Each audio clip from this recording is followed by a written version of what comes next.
Howdy D, motherfucker.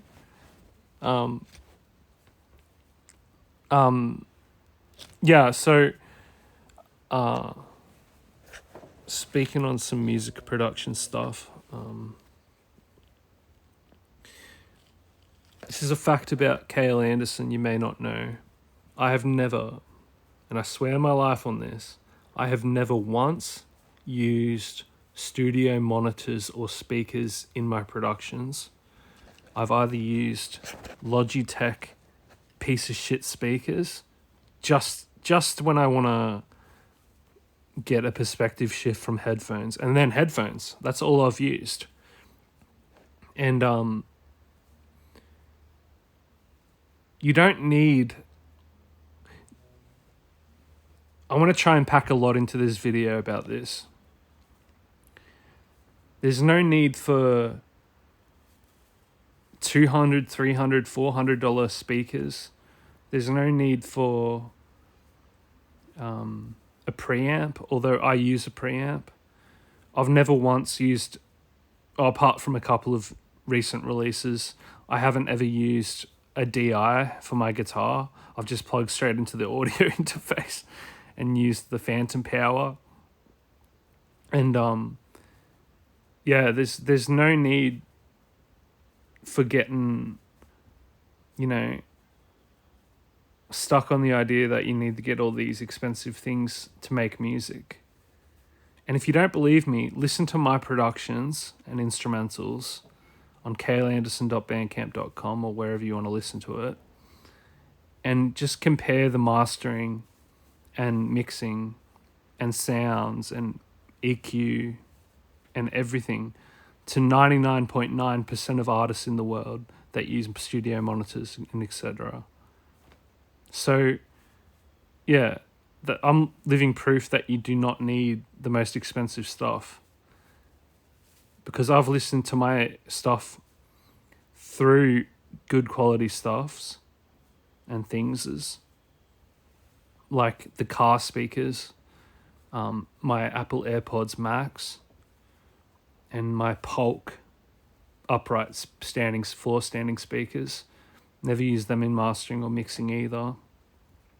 You don't need anything. You could literally get a Zoom H2n microphone, put it in the middle of the room, and bash two didgeridoos together and sing and make a fucking 10 out of 10 record if you had the genius, So, yeah, always remember you do not need much in order to create.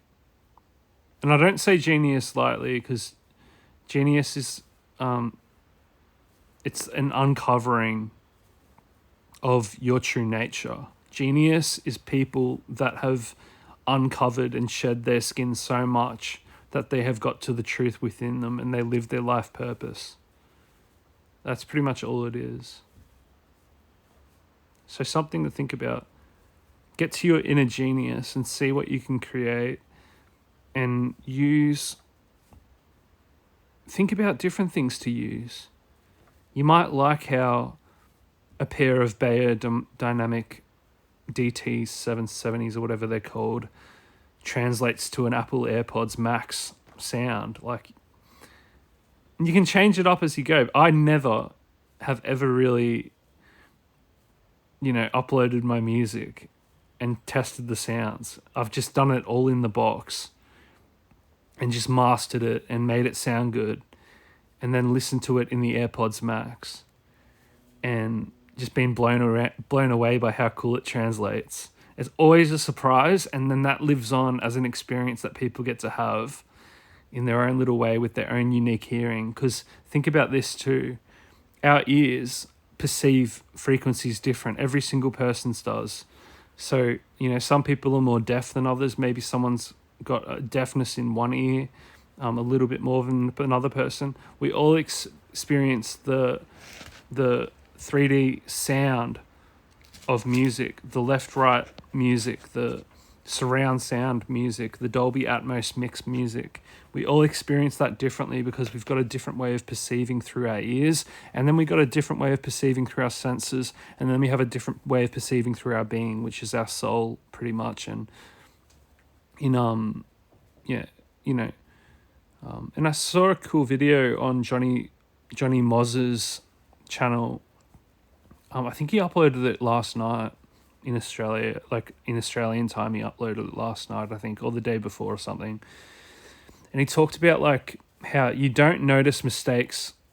Like mistakes don't pull you out of the listening experience, or bad sound quality doesn't pull you out of the listening experience, as long as there's like effort and work put into the piece of work and soul put into it.